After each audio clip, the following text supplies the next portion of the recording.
Aš ją mačiau visą kruviną ir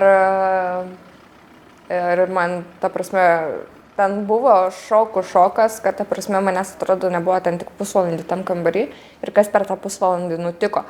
O aš tą kambarį nuėjau dėl to, nes vienas iš brolių atėjo į mūsų kambarį, kur mes sėdėjom su kitu iš brolių, garinom. Ir jisai ateina, pasiema iš balkono lasdą ir sako, einam, pasižiūrėsim, kas ten vyksta, ta prasme, kam ta lasda, ta prasme, atrodo, ką tik rėjosi, aiškinasi santykius ir dabar ateina, pasiema lasdą, kaip, taip. Ir, sakau, einam, pažiūrėsim. Ir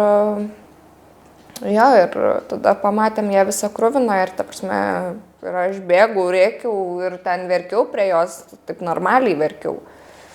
Ta prasme, vis tiek ją pažįstu nuo 13 metų, tai man tai buvo visiškas šokas. Jinai buvo mirusi jau, ar dar gyva? Jinai buvo, nemoku pasakyti, tokia... Jau gargaliavo paskutinės minutės gyvenimo. Jo, buvo tos paskutinės minutės ir ta prasme...